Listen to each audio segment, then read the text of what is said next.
Good evening, good afternoon, good morning, depending on which part of the world you are, and welcome to the 127th episode of Clarity Chat, which is also the 37th edition of Ask Me Anything, or as we call as AMA of Clarity Chat. Welcome. Well, I think we have had a good series of guest interactions, and as it always happens, we had many questions which were unanswered, and we keep collecting these questions and keep them in a backlog. So we address them in once in a while AMA sessions. Maybe once in 3-4 clarity chats we do a AMA session. So we hope to complete the few backlog questions here. But then the priority is always to the live questions which you may be asking here. Okay. So some of the questions we had in our backlog were very, very pertinent. Like, for example, emergence of new CXO roles. We are hearing chief AI officer, chief digital officer came some time back. It's no longer a fad. There was a discussion about ESG in IT architecture, process first strategy, uh, how to convince a customer to lean their processes before automating them, and then vendor management and Starlink India. Well, I'm not a telecom expert to tell you much about Starlink, but I do read a lot and I can give you some perspectives there. So, and these were like, some really heavyweight questions, and probably that's why we did not pick them up because they would have eaten a lot of our time during the normal clarity chat. So, we will try to address those. But then, as I said, the priority is for live questions. So, please do ask questions, anything related to managing IT or leadership or any chronic issue you may have in your mind or anything that kind of confounds you as to why it happens the way it happens. And let's discuss that. Let's discuss your challenges and your questions. So, as always, you will get honest answers, case studies, or practical approaches and thought processes. As we all know, Clarity Chat is all experiences, no gyan. Okay. Um, Before I go forward, I must, as always, I must acknowledge my audience. We have CXOs, founders, uh, IT managers, and seasoned technology industry leaders in our audience. All of us know that technology is necessary but not sufficient to drive business performance. The guests on Clarity Chat, including me, we have built the bridge between the necessary and sufficient with the art of managing technologies. And Clarity Chat builds that bridge between our learnings and all of you who are trying to make a powerful impact with tech. So thank you all for joining us for the last 126 episodes and encouraging us with your interactions and questions. So let's see who we have here. But before I go forward, may I request our audience to share their name and where you are joining from in the comment box of LinkedIn or YouTube. Otherwise, it feels like I'm talking to a mirror. Okay. So we already have someone who made his presence felt before I asked you to do that. That is Karthikeyan. Uh, he joins us from Bangalore. Hey, thanks, Karthik, for joining us. And guys, everybody else, please make your presence felt and do. It's a very, very, I would say frank and interactive session. So please do ask any questions that you have. So let us begin the session. Prabhakar asked us a question a few clarity chats back as to how will CXO roles like CISO, Chief Artificial Intelligence Officer, or CAIO, or Chief Data Officer, CDO, how will they evolve and integrate with the traditional C-suite structure? Very, very important question, and I would say I'm sure a lot of CHROs are confronted with that. So let us first understand, where are these roles coming from? Okay, so the evolution of these new CXO roles, CISO role is becoming more and more important. The CAIO role, the Chief Data Officer role. So what's the pattern that you see here? The pattern is that there's a growing strategic importance of technology in governance and leadership.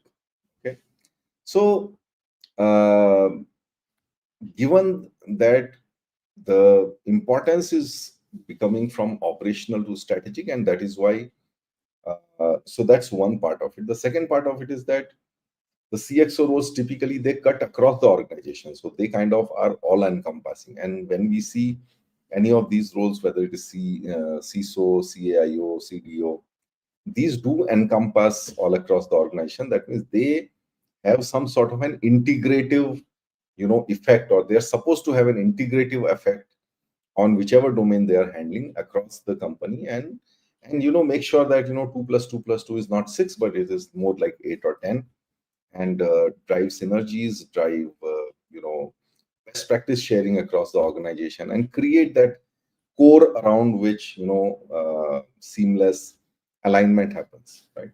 So let's look at some trends, like how these might evolve. So one of them is that as they move from operational to strategic, they become more from reactive to proactive. So for example, CISO's role is now more proactive than reactive. It's not about running a security operations center, but also like scanning for risks all around, networking with the other CISO community leaders, and everyone in the risk community, and make sure that that you are risk mitigated.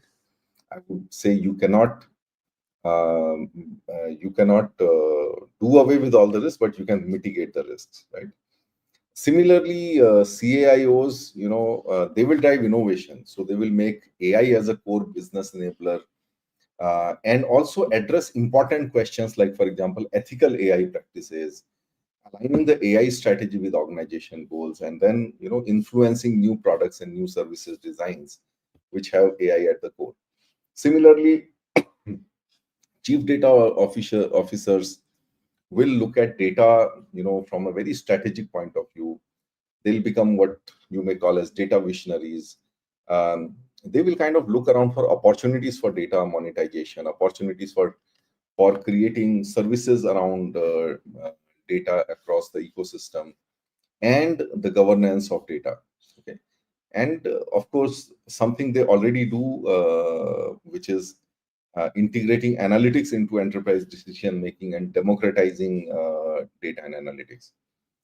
Now, what will also happen is that slowly, as technology becomes more and more at the forefront of organization strategy and organization presence in the industry, the boundaries between these roles like CIO, CTO, CISO, CData, or CIO, they will start blurring, and they will start emphasizing on collaborative governance models rather than the siloed responsibilities. Because right in the beginning, we said that each of these roles has is there because these roles need to cut across the organization for the respective domain.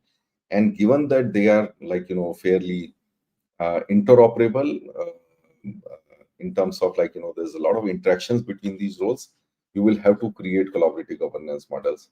And something that you can think of coming in the future is digital steering committees. Okay, where business leaders as well as technology leaders, they co-own strategic initiatives with very very clear organization goals like growth and customer experience and innovation, and differentiation with respect to the rest of your industry. Of course, all of this needs to be focused on business outcomes. You have to have ROI driven frameworks, and I would also say building new capabilities, building differentiators with respect to your competition would call for have to have some sort of an ROI assigned to them. You will have to create some new measures, like for example, cybersecurity resilience, AI adoption impact, data driven revenue generation, and these new KPIs should be driving the business centricity of technology. Uh, there may be new titles which may emerge given that so many titles are already there. And I think the other thing that we have to look at is that these are traditional domains which are becoming more and more strategic as technology takes center stage. So the talent factor becomes very important. You have to combine technical expertise with business acumen and leadership. And leadership development programs of the companies, they have to start focusing on on a two-way, you can say, merger of talent. That means you have to groom tech leaders for general management roles, for example, digital business revenues, and vice versa. You have to train the business guys on technology domains, like for example, training your business leaders on how to monetize data, data monetization models, or for example, um, resilient business operations, or like how to improve operational security in their respective areas. The talent development has to happen both ways for the future success, which is centered on technology, right? And of course, like you have the traditional roles like the CHRO, CFO, CEO, etc. And that still will take the center stage in terms of driving the business performance, while helping build these capabilities and bring and be the sponsor for bringing technology leadership roles towards mainstream, right? And why do you have to do it? One is that, yeah, this is a very, very interconnected world driven by technology, increasingly digital, increasingly experience oriented, where of course digital plays a big role in providing the experience. And then there will be and given that the speed with which the world is moving, and how things are changing, you require a lot of agility as well as resilience, and combine that with innovation, and that should not be forgotten as the ultimate goal for these new roles, right? It should not be to increase the bureaucracy. It should not be to just do some exotic things, but it has to improve the agility, resilience, and innovation in the organization. So at this point, I do feel lonely. I don't see many people raising their hands or making their presence felt. But nevertheless, let's keep going. We do know that a lot of people actually watch the recording of the Clarity chat. And I wanted to make sure that the people who have asked questions, their questions do get answered. And now coming to the second question, which is how do organizations incorporate ESG in the overall IT architecture? This question was asked by Shankar Mandapaka. Okay, so now this sustainability is like one of the fastest growing areas, and I think this is, let's understand where it is coming from. So you know, given the kind of exploitation we have done of the earth and its ecosystem, we know that global warming, weather disruptions, they're happening everywhere, and there is this framework of sustainability which is being driven by the United Nations. And I think there was recently a COP meeting which was being held. And they are actually trying to find market oriented methods, or you can say scientific and management oriented methods to curb climate change. And one of them is basically to we know that there's a adage that what gets measured gets managed, right? So there's a huge amount of focus on measuring and reporting of your carbon footprint. Okay.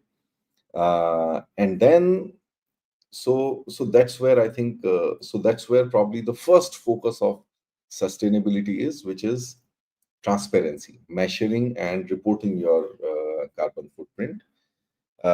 That's where a lot of it is driven by these international accords, which get converted into government policies. Like for example, in India, there's a reporting framework that SEBI has brought in, which I think called the BRPR, if I'm correct. Okay, business responsibility and something. Okay, so top 1,000 companies are supposed to report their sustainability scorecards. Given that I'm also an independent director, I've looked at that scorecard, and it seems to be a fairly rigorous one. And if the company is keeping an eye out on what that report card requires, a lot of fundamental management challenge, fundamental challenges of fundamental, you can say, equities or fundamental balancing act that you need to do can happen. Like, for example, it has got something on, gender based, your gender inequality in your organization. The moment you are seeing something as a mirror in front of you, like, about your gender inequality, you will start doing something about it. Now, coming to coming to technology, I think technology. So there are two aspects in this question which I understand. One is basically incorporating ESG itself in the IT architecture, and second is, you are. I mean, the ESG reporting has to sort of brought into your IT architecture. That means your IT architecture should now have a good ability to report on the ESG practices. So now I think the second part is much more important. So let me cover it here. You, as I said, the main focus of sustainability is first of all measurement and reporting, and then the next one is basically mitigation. Okay, so once you start understanding what's your carbon footprint based on your various resource consumptions, electricity consumption, water consumption, etc., and then you take stock of it, and then the this UN mechanism also creates a carbon marketplace. That means people who are trying to do environment, projects which are helping the environment, they should be able to monetize it. That means people who are creating carbon should pay the people who are trying to remove carbon from the atmosphere, right? So, for example, if you are basically running a plantation, or if you have a solar,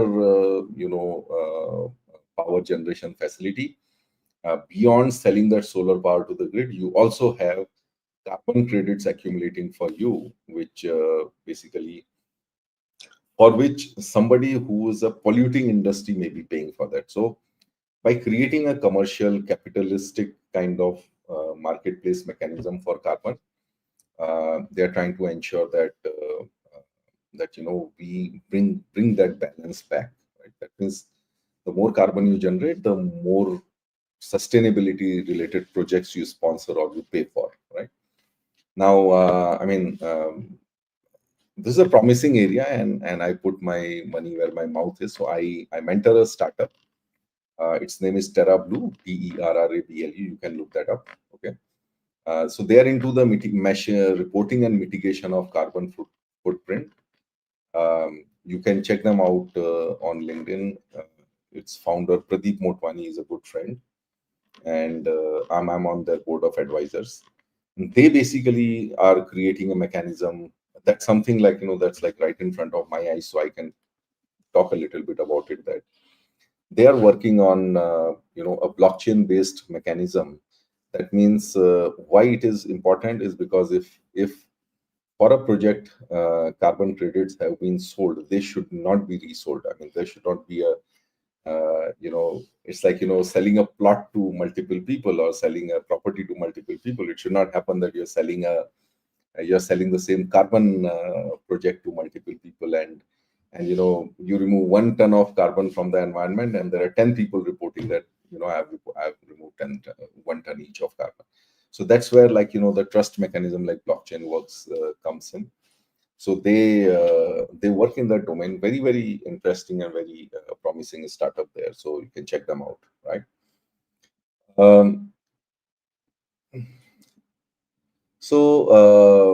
well, I think there is enough work happening there, enough technology tools coming in there. So, but this is also something, where, coming from purely our audience point of view, this also seems to me to be the next big area of careers.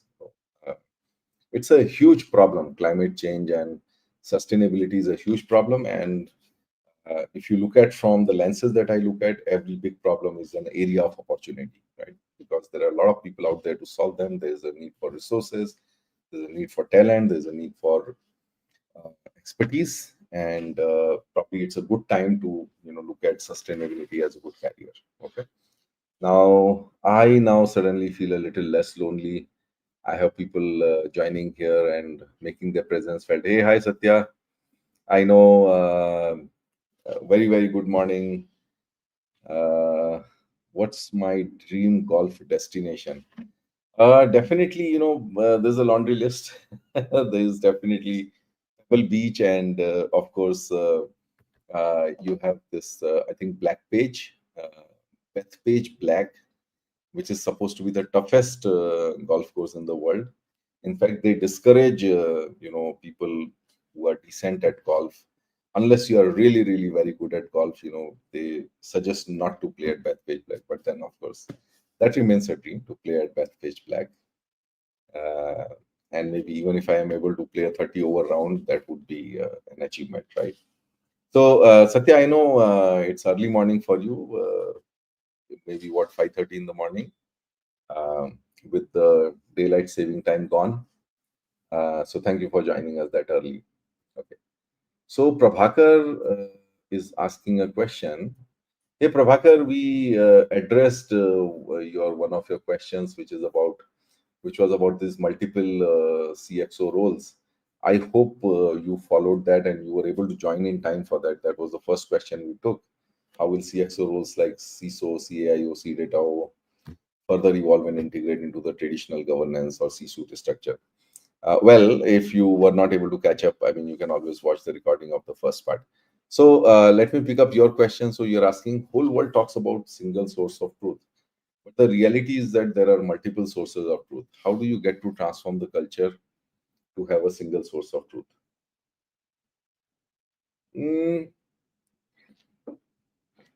I think your question is, Prabhakar, partly philosophical and partly management. So um, when you say that reality is there are multiple sources of truth, I would say that there are not multiple sources of truth. There are multiple perceptions. So there is this classic case of an incident happening. Okay, let's say you know a crime happening, and there are, let's say, 20 witnesses, and each witness will give you their own account. Their own perception, right? And that is like very very colored by your own personality, your own focus area, what you looked at, what you ignored, and all of that, right? So to say multiple sources of truth, I would rather tweak it to saying that there are multiple perceptions, right? The single source of truth, now coming to the management question of it, that was more like a philosophical psychological question, that there are multiple perceptions, and how do you make people see things as one? And I think the biggest alignment is the biggest magnet to align people and perceptions is primarily facts, right? So let us say, if there was a set of facts that you could collect about that situation, for example, what was the distance between the perpetrator and the victim, uh, you know and whatever data points you can collect about both of them and collect about the situation, what was the distance between them, what weapon was used, what time it was done, what angle it was fired at, etc., etc. You can give a lot of data points, and the moment people have those data points, a lot of perception alignment can happen. Now that brings me to the question of you know uh, aligning the culture to have a single source of truth. Now that's more of a management question. So the single, I would again tweak it not to a single source of truth. I would say single version of truth. Okay. Why a single version is required? Let me again go back to my experience and my stories. So here we were like, we were trying to report, we were trying to build a company wide dashboard, okay, for manufacturing. We had built it for many things, and here we were trying to build it for plant operations, okay. And my team came and told me that, listen, I mean, no, you're not able to do it. And when I dug deeper into it, we found that there's somebody who's reporting, um, you know there are, like, what are the inclusions and exclusions in inventory. They were different for every plant.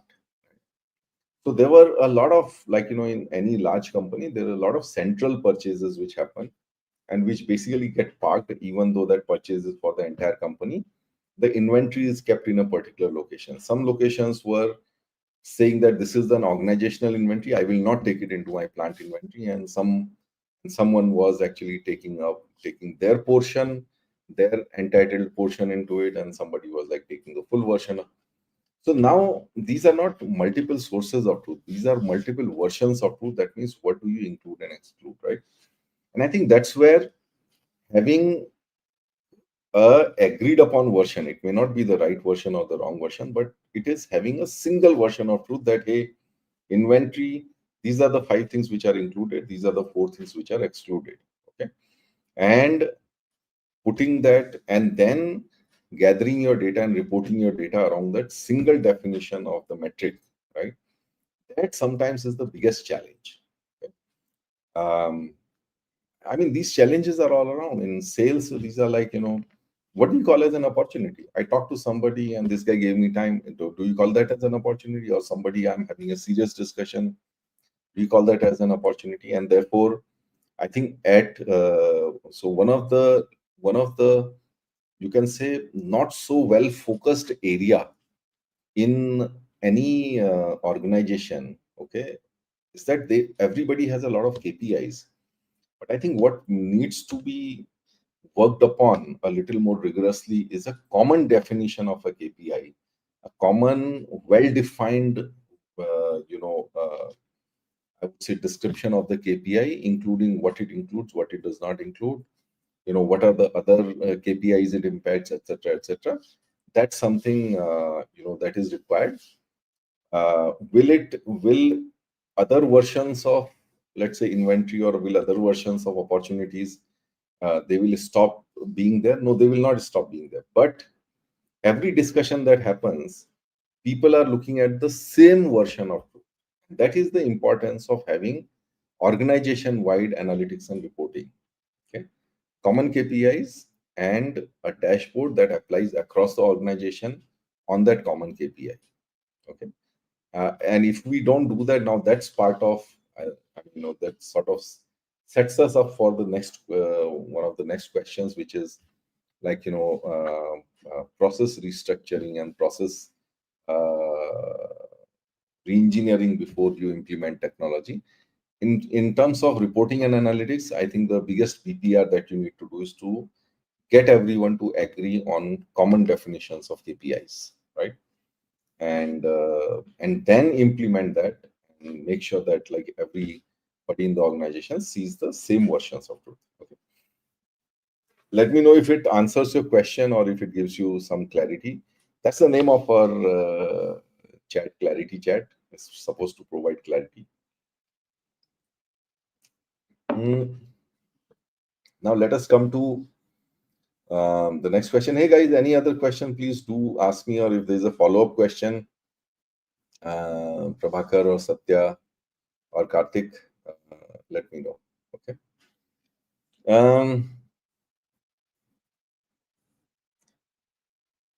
So that was on ESG. Next is convincing. Yeah, so that sets us up for the next question, which is, how do you persuade businesses to streamline processes and eliminate inefficiencies before technology implementation? This question was asked in one of the Clarity chats by Vijoy Basu, our XGS colleague. So, now this is a typical question which I would say anybody who knows IT and business will, will agree on, that you need to, they say that, first lean and then automate. So never automate and then try to lean. First you try to lean, and that was also the GE philosophy. Now, when you get into an IT services company and then you're trying to talk to clients, and it's little difficult to get them to sort of like to align them to that mindset that, listen, you need to first eliminate the process efficiencies, then before you try to automate that, right? So first is, of course, you have to understand the customer context, Once you conduct a discovery workshop where you identify pain points, inefficiencies, and bottlenecks in their current processes, I think that kind of a workshop acts as a mirror for the customer. That listen, these processes need to change. If I'm going to automate all these pain points and inefficiencies and bottlenecks, it's almost like you had a two-lane road. In fact, I many times when I'm talking to business leaders, this is the analogy I use with them to kind of impress upon the fact that we first need to work on the processes, and then only you need to use technology. So here is like the analogy that you have a two-lane highway going through. There are no fencing, there are no medians, and so what happens is that you can't let people drive very fast. So you have speed breakers, like every half a kilometer you have a speed breaker to make people slow down and make sure that there are no accidents. Now you want to build a 6-lane highway, right? And so you do everything which is like build a 6-lane highway, have like your fencing, and say that, hey, these guys cannot come there, this is what it is, etc., etc., and you set up a speed limit of, let us say, whatever, 6 uh, 80 kilometers per hour or whatever, right? And then what happens is, I think I lost power here. So can anyone confirm if you guys are able to hear me? I shouldn't have lost network because I have a UPS here. Um, Vinay? Okay, good. So you guys can hear me. Yeah, okay. So yeah, now coming back, but you say that, hey, you know what? I mean, no, I had a good highway. There were no accidents because there was a speed breaker, and you build speed breakers every half kilometer on this highway with 6 lanes. I mean, what would be more foolish than that, right? I think similarly, you have when we do not have the level of technology or controls or automations, etc., etc., there are a lot of physical checks and balances that are there, which are built into our systems and processes. And once we are bringing in technology, we have to let go of many of the legacy issues. So once you identify these pain points and inefficiencies, they do result in certain cost, time, and customer experience issues, and I think those impacts need to be highlighted, right? So the next thing is, I mean, reengineering for the sake of reengineering doesn't make sense, right? I mean, everybody will agree to it.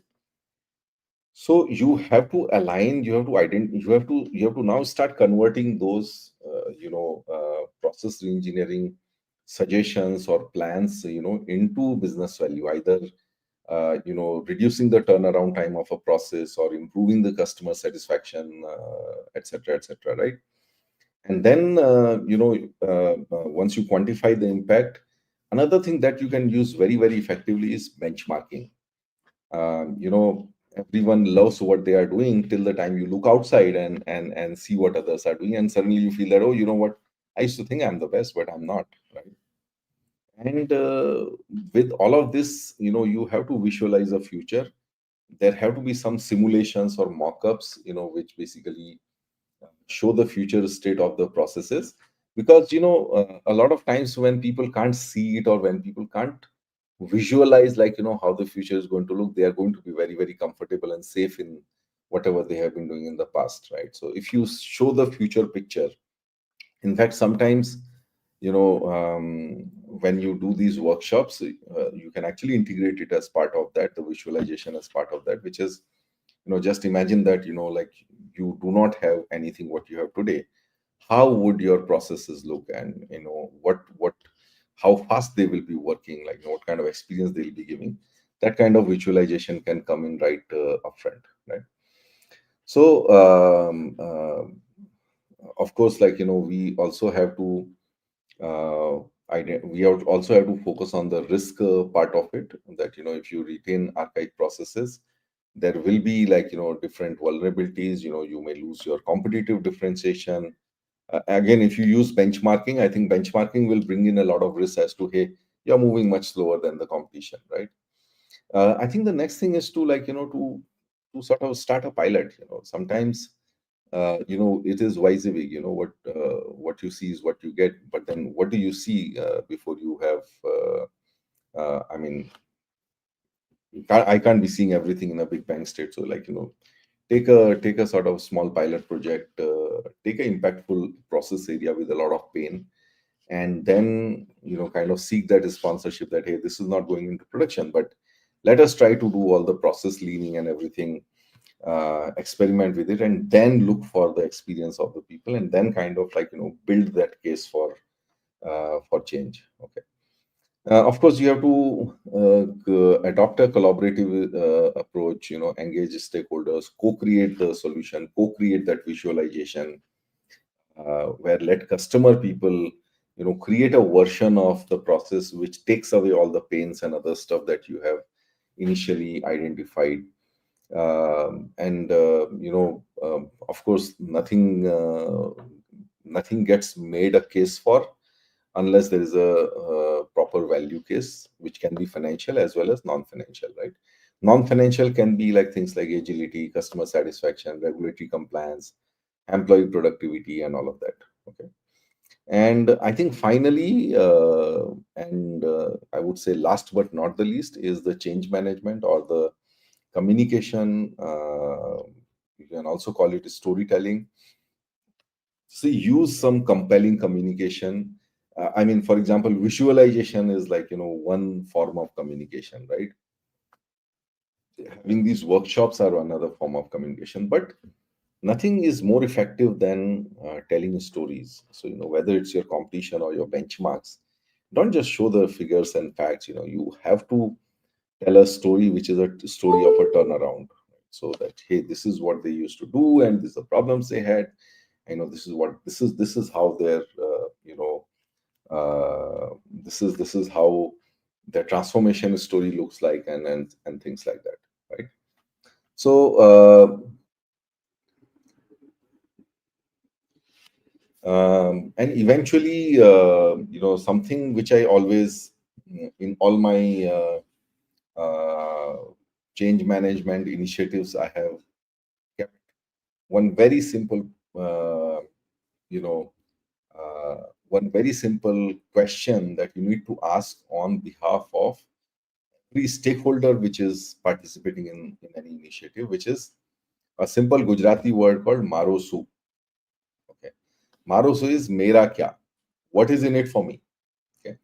Now, if your strategic initiative is like all loaded towards creating value for the top management, and the guys at the at the transaction level, they feel that, hey, listen, you know what, it just increases my work. I used to make a sales invoice in in kind of 3 steps, and now I have to do VA01, I have to do VA02, I have to do PGI, I have to do this, I have to do this, I have to do 10 steps, and now I can create a sales invoice. Okay.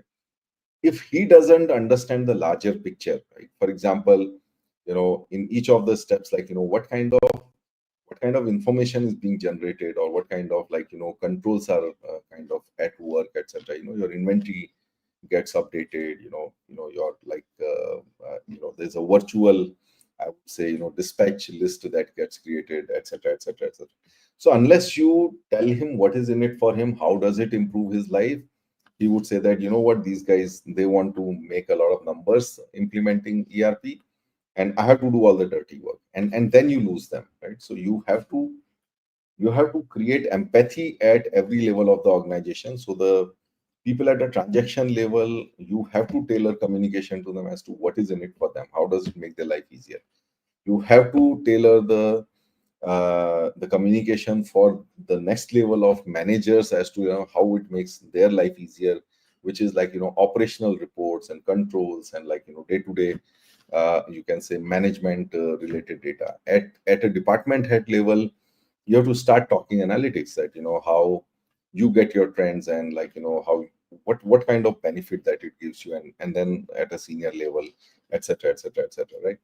So blending empathy in your communication, and making sure that whoever is getting impacted by technology understands the disruption, understands why the process is changing, the way it is being changed, how it is becoming lean, how it will impact, how it will,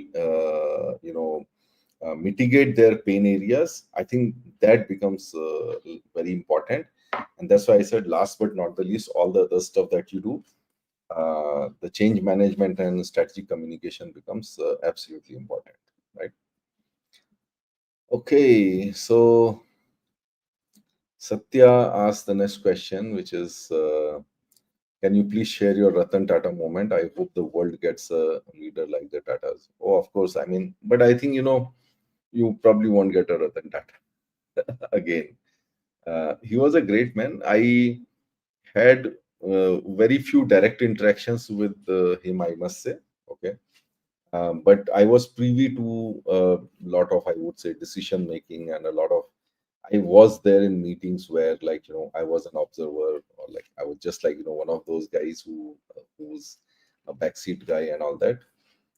Um, I think I would only say a few takeaways. Number one is basically, very, very clear about values, right? So, what does it need to do? So, I remember when we had a conversation about, I think, CRM, when we were trying to build CRM, and that time I felt offended, but later on I thought about it and I was like, you know what?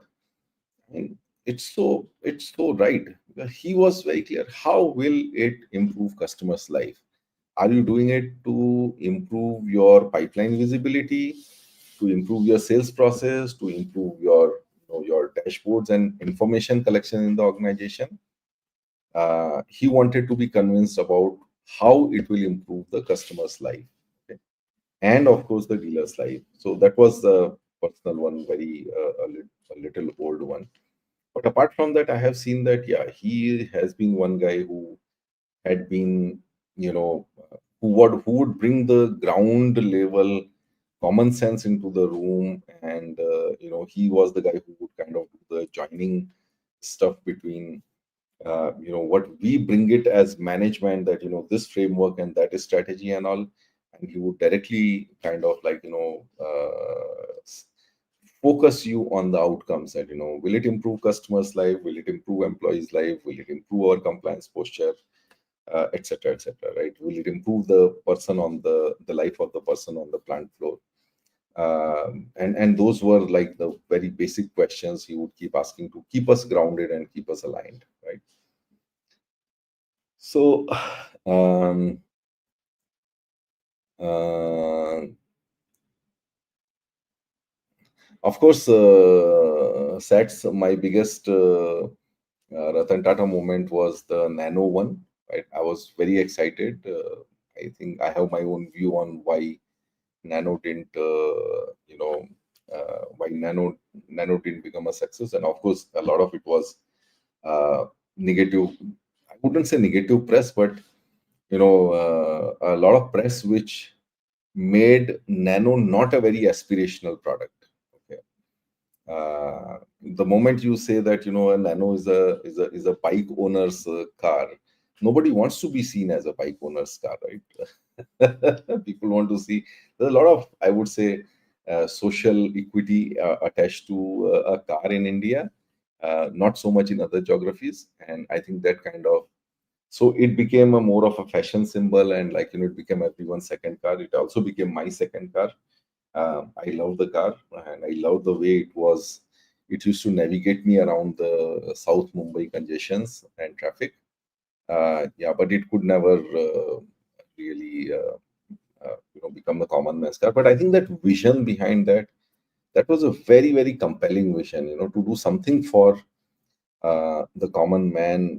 Bring in our engineering forces. Our low cost manufacturing strengths and capabilities, and the innovation capabilities of our young managers and designers.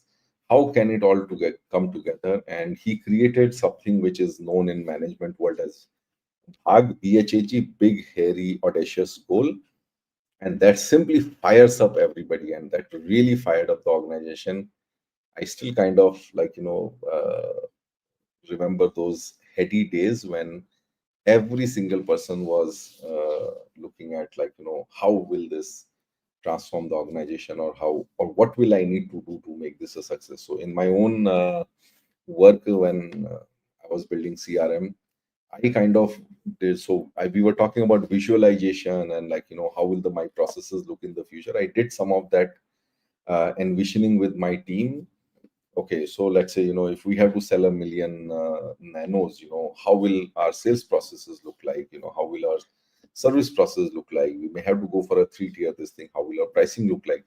And we actually envisioned all of that, and brought those, you can say, capabilities, including the portal that you did, Satya, that if this is going to be a young man's or young lady's car, then what kind of experience we will provide them on a portal.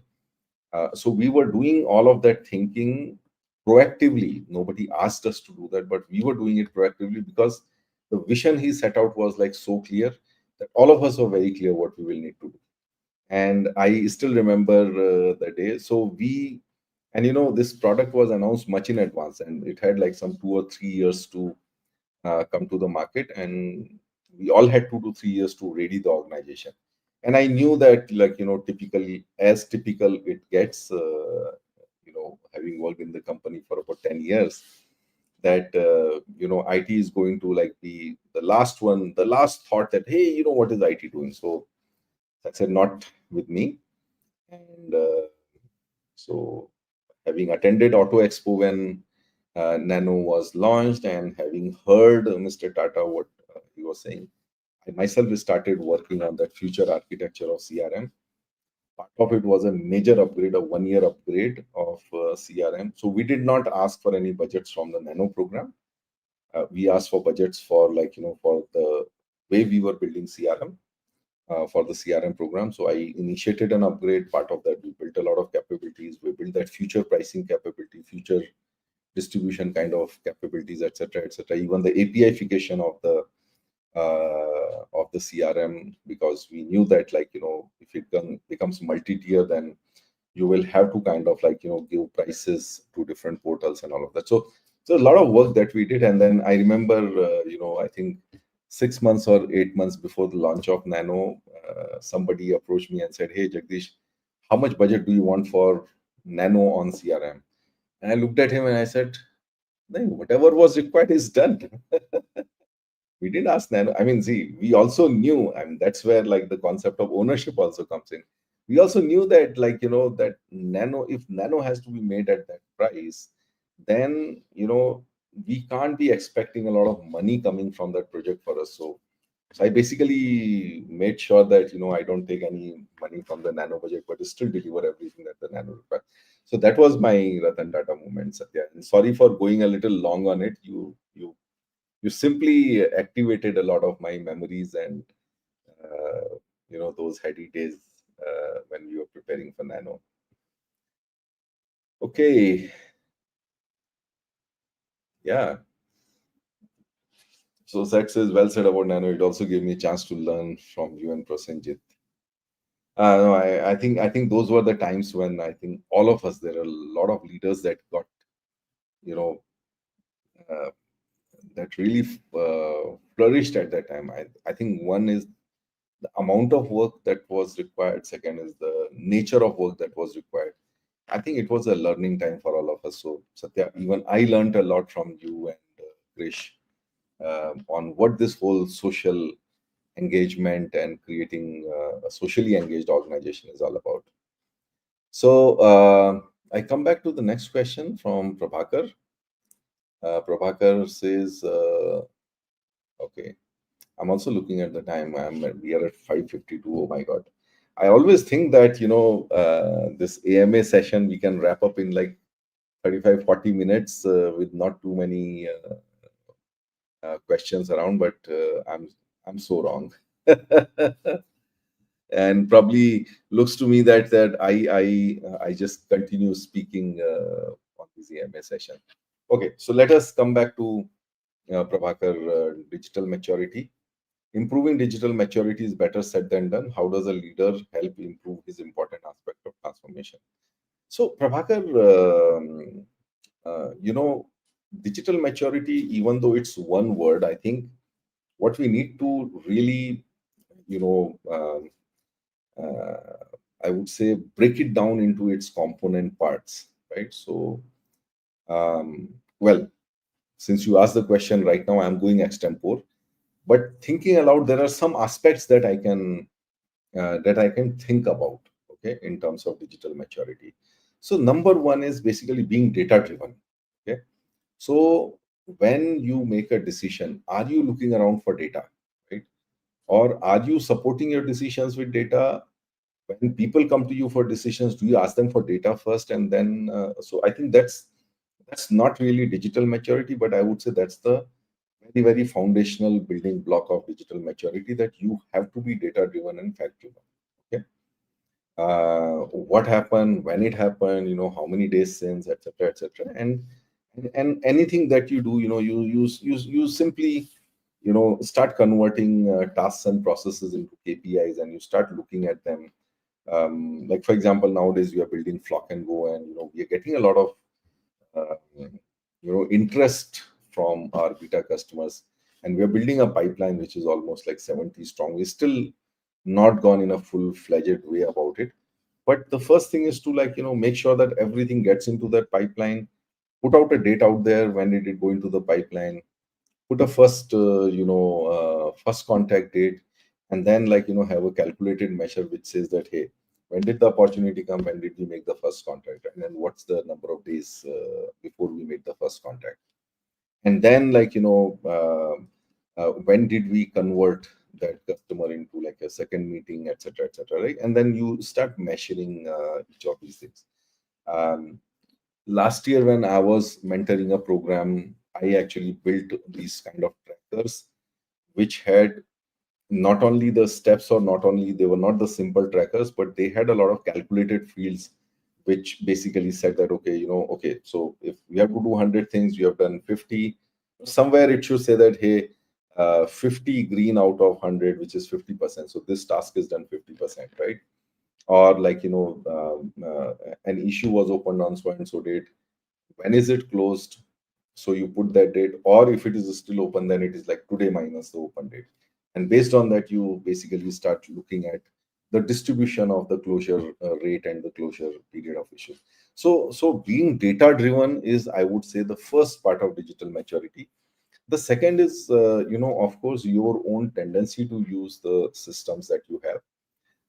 I would say personal use of technology. So personal use of technology, like for example, how much of, like, let's say mobile apps you use, how many capabilities of Microsoft Teams do you use, right? When you do a Zoom meeting, like, do you switch on the AI summary on, and do you really look at uh, that AI summary, or put it somewhere as the minutes of meeting, etc., etc. So there's a lot of technology that we come across, and my sense is that we hardly use 20% of the technology capabilities. So you have to start improving the, you have to always ask yourself that, hey, what else does it have, what else does it have, can I use something else? Like for example, in our online meetings we use a tool called Poly, right, which is an integration with Teams. You can run simple polls, and you can sense the interest, or the or the preferences of your participants using Poly. I mean, simple things, including, let's say, Teams gives you SharePoint, and we use SharePoint sites. So there are a lot of tools and technologies that are available to us.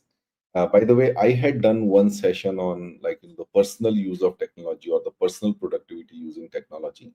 Now that would, I would say, that is at a second level. First is being data driven, second is your own, your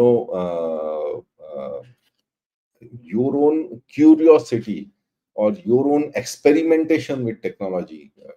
Because unless you use more and more of technology, how will you as a leader will always be an example to your subordinates? If they see you, neutral, or, like, let's say, ambiguous for technology, versus if they see you as curious for technology and always experimenting something new, that's the culture you will be building. Whatever way you behave, that's how the culture you will be building, right? Now the third thing is basically, do you trust your enterprise systems, right? So we all know that, we have our enterprise analytics and all of that, and we basically then have Excels and PowerPoints, right? And both of them coming together is not easy. So your analytics and reporting, enterprise systems reporting will never be perfect, right? So the next thing is that, do you take ownership of what goes there? I'm responsible for it, right? So if my analytics and reporting systems are not giving me the right information, okay, do I take the shortcut of falling back to Excel and PowerPoint, or do I work with my IT to basically make sure that my data is closer and closer? And the moment I'm telling you, as a business manager or as IT, as any manager, business, IT, or whatever, if you put your foot down, I am not going to look at anything other than the system. You will force your people, including your IT team, to correct whatever is not there in the system. I'll give you a small example here. Sorry, guys, looks like we will again go over time. We are at 5:58, but this is a very important subject that Prabhakar picked up.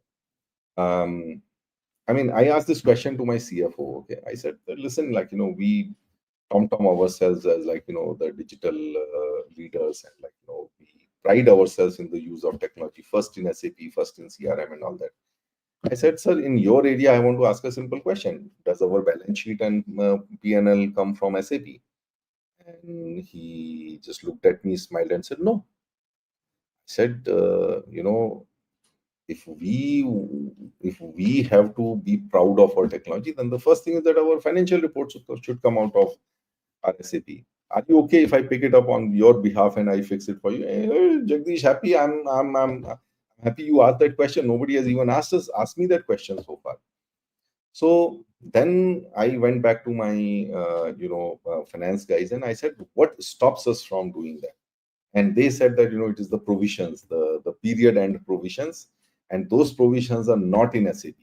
Right? Those provisions are outside of SAP, and therefore our reports come outside of SAP. So we basically, I went back to my team and we created a small web portal for finance guys. Anybody, anywhere in finance, you can put a cost center, you can put a provision, you can put the amount of the provision, and that generates a laundry list of provisions across the organization.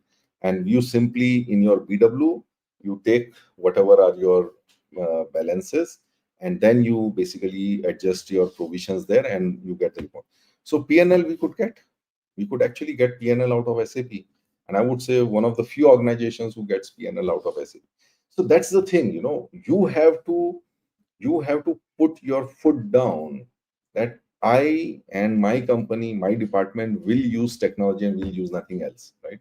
And then what happens is that you start then fixing all the problems that basically are either with your business processes or with your technology, right?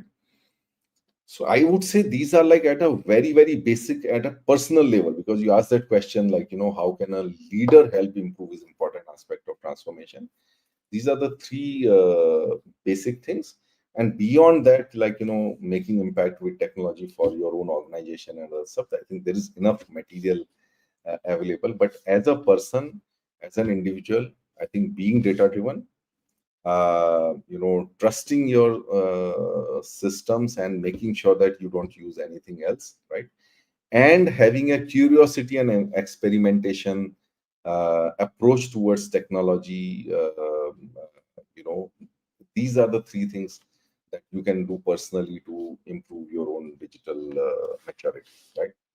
And there is much more, but these are my extempore responses. Well, I think we are out of time, but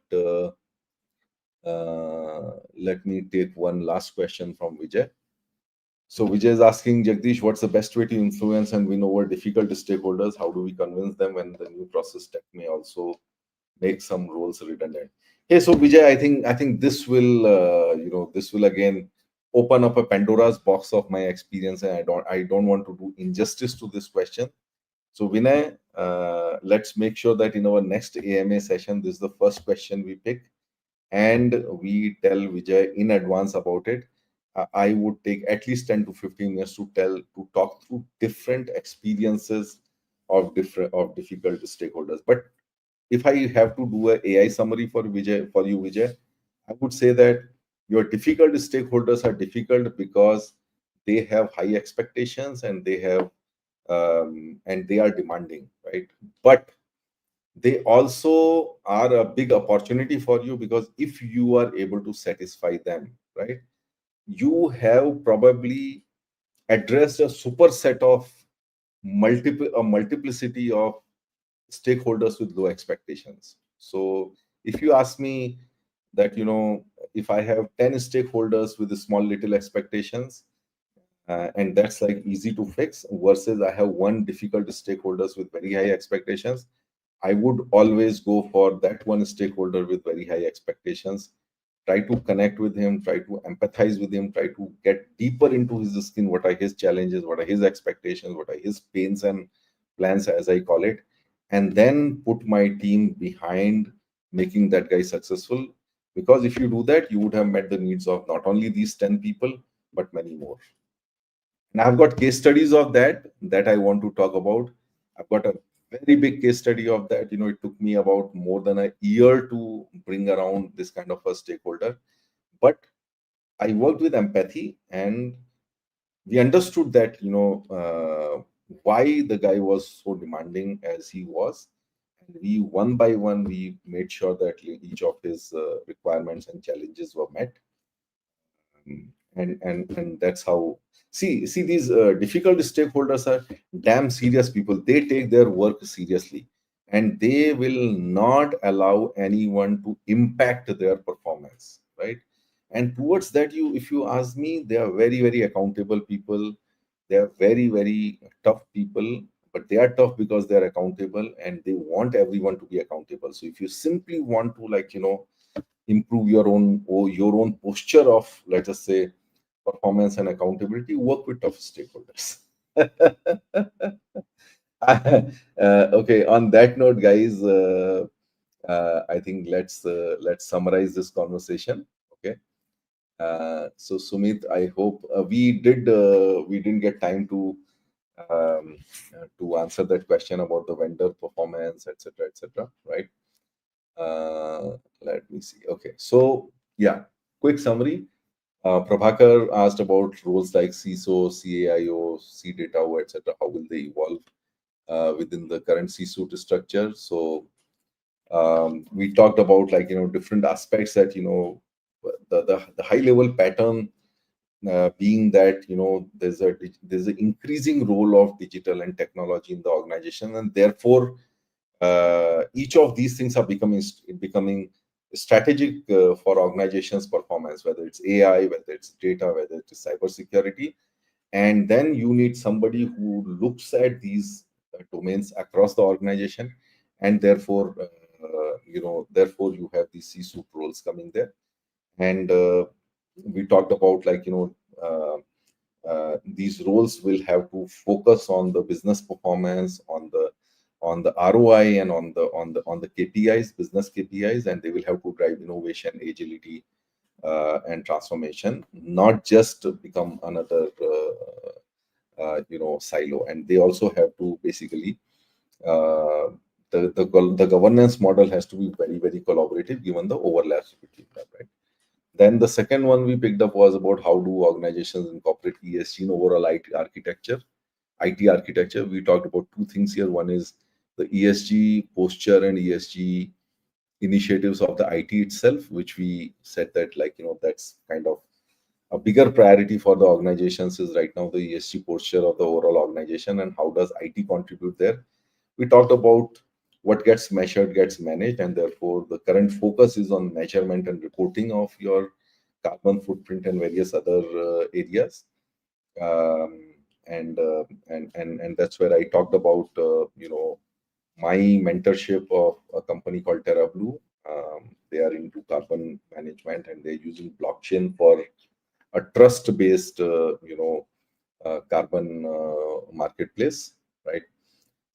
Prabhakar asked about, single version of truth, single source of truth, but there are multiple sources of truth. So how do we transform the culture to have a single source of truth? So we basically broke down that question into two parts. One is the single perception of truth, and then, like, a single version of truth in an organizational context.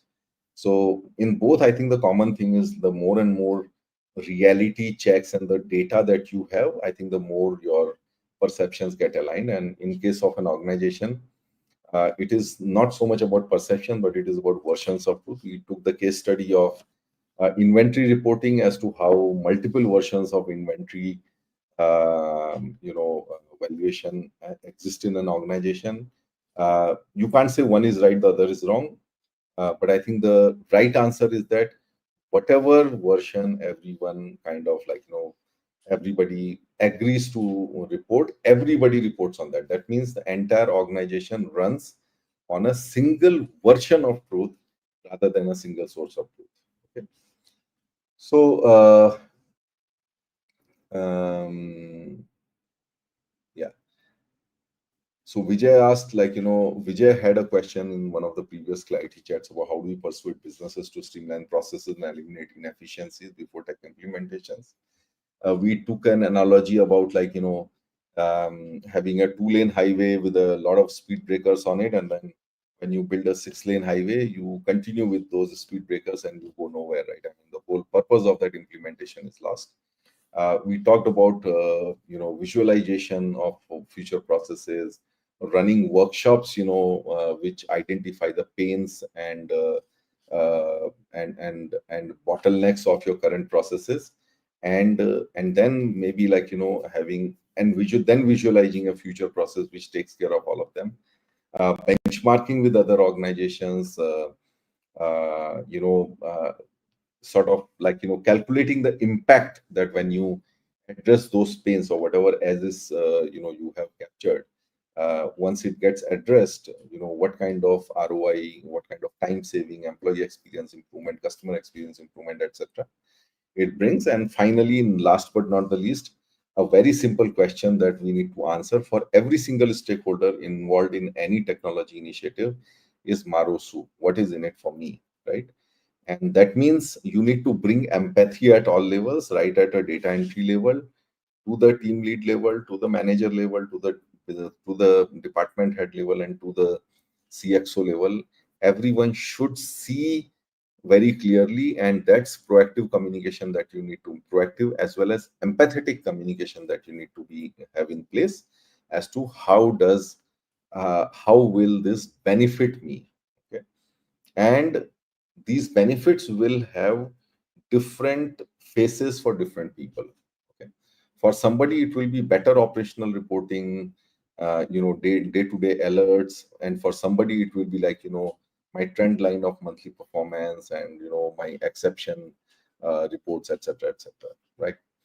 And Satya asked about the Ratan Tata moment, and I had a few of them, and I think the biggest one was the Nano, which fired up the entire organization to think and align. And my Ratan Tata moment was when I was asked, what is the budget you want for Nano, and I said I don't want any, because in the past 2-3 years of as Nano was being realized, we had also parallelly worked on our systems and processes, right? Including the portal that Satya built. By the way, Satya, the portal that we built for Nano, we didn't take the budget from Nano for that. Okay.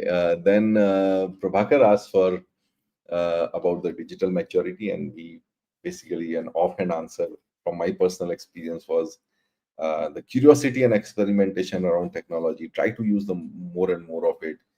Be data driven. That's a very, very personal quality that you can develop. Be data driven. That means keep perceptions, park your perceptions for a while. First look at the data and then align your perceptions with data, and then your own perceptivity will improve, and you will become more data driven. Being data driven, experimentation with technology, and third is uh, putting your foot down as far as reporting and know, reporting and measurement through the systems is concerned. You fix everything that's wrong, which results in wrong information, rather than trying to fix them in your Excels and PowerPoints. Excels and PowerPoints are always shortcuts, right? I mean, I still remember when when we implemented the Remedy system for service management for Remedy or IT service management systems are always the ERP for IT, right? And I made sure that I was always looking at the information coming from Remedy, and a lot of things go wrong there. A lot of duplicate reporting happens, and we said no, we have to fix it rather than move to Excel and PowerPoints, right?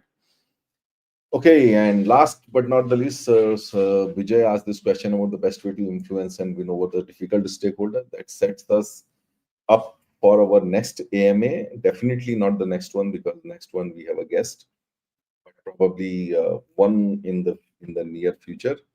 And Vijay, we will talk about some case studies. It's a very, very, very important one, and I have multiple case studies where I've taken the bull by the horns multiple times, and it has really been very, very rewarding and very, very enriching, both for myself as well as for my stakeholder as well as for the organization.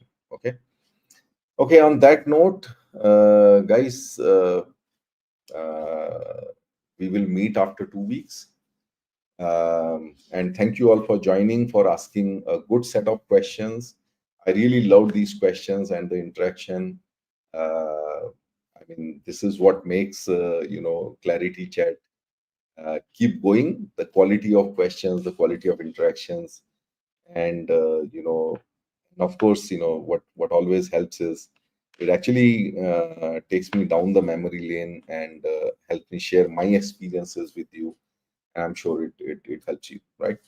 So, and on the same note, I want to also thank all of you who are watching the recorded version of this Clarity Chat. And everyone, please enjoy your family time, and we'll be back on next to next Saturday on 30th November, which happens to be my wife's birthday, but we'll still do our Clarity Chat on that day. Okay. Um, okay. Till then, bye bye, everyone, and thank you for joining this Clarity Chat.